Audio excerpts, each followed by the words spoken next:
আমাদের গ্রুপে রয়েছে নেদারল্যান্ডস, নেপাল, সাউথ আফ্রিকা এবং শ্রীলঙ্কা। আহ, এই চারটা দলের এগেনস্টে বাংলাদেশের খেলা 8 থেকে 17 জুন পর্যন্ত। ইমরুল কায়েস বাংলাদেশ দলের কাছ থেকে কি প্রত্যাশা করছেন বিশ্বকাপে নেদারল্যান্ডস, নেপাল, সাউথ আফ্রিকা এবং শ্রীলঙ্কার বিপক্ষে? সাউথ আফ্রিকা বাদ দিয়ে প্রত্যেকটা দলের সাথে আমার কাছে মনে হয় জেতা উচিত, কারণ আমাদের যে টিম, এটা এক্সেপ্ট সাউথ আফ্রিকা, ডেফিনেটলি তারা অনেক স্ট্রং টিম টি-20-তে। বাট আমরা যদি আমাদের কন্ডিশনে আমাদের মতো খেলতে পারি, যেহেতু আপনি জানেন যে আমেরিকার কন্ডিশন কিন্তু অনেকটা স্পিনিং কন্ডিশন হবে। এখানে উইকেট কিন্তু যে সাউথ আফ্রিকা বা অস্ট্রেলিয়ার মতো উইকেট হবে না, ওখানে স্পিনিংটা ডেফিনেটলি হবে, কারণ ওখানে সচরাচর অত বেশি খেলা হয় না, তো এত বেশি প্রিপেয়ার থাকে না। তো আমার মনে হয় যে ওই দিক থেকে বলবো যে আমাদের বলারদের জন্য অ্যাডভান্টেজ সাকিব আছে বা যারা স্পিনার আছে তারা অনেক বেশি হেল্প পাবে। তো ও ডেফিনেটলি আমি মনে করি যে আমাদের অনেক বড় চান্স আছে আমাদের সেকেন্ড রাউন্ডে যাওয়া। আমরা যদি সেকেন্ড রাউন্ডে না যেতে পারি, এটা মনে করি যে আমাদের জন্য ব্যর্থতা। নগদে 500 টাকা বা তার বেশি পেমেন্টে পেতে পারেন ঢাকায় জমিসহ 20 কোটি টাকার পুরস্কার। জি। আর পরের বিষয়টা যদি আমি জানতে চাই, একটু শ্রীলঙ্কার বিষয়ে আলাদা করেই জিজ্ঞেস করতে চাই, কেননা ইদানিং কালে শ্রীলঙ্কা এবং বাংলাদেশের খেলার অনেক বেশি জমজমাট হয়ে গেছে, অনেক উত্তেজনা থাকে।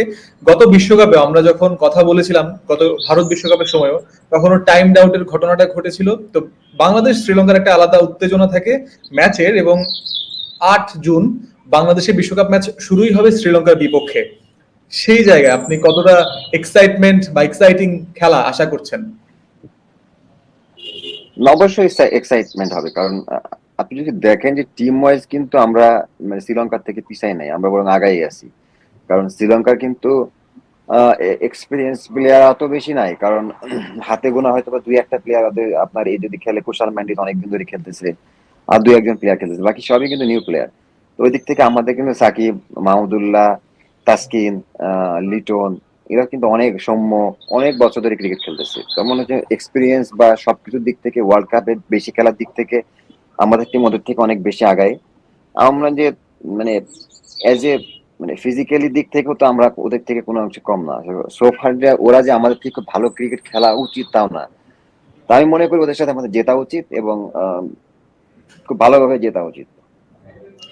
শেষ প্রশ্ন ক্রিক ফ্রেন্ডজির তরফ থেকে আপনার কাছে। আমাদের ক্যাপ্টেন গত দিন বলেছেন যে বাংলাদেশের থেকে খুব বেশি এক্সপেক্ট না করতে, হয়তো এক্সপেকটেশনের চাপ বাংলাদেশের উপর থাকতে পারে, আসতে পারে, সেটা বাংলাদেশের জন্য খারাপ কিছুই হতে পারে।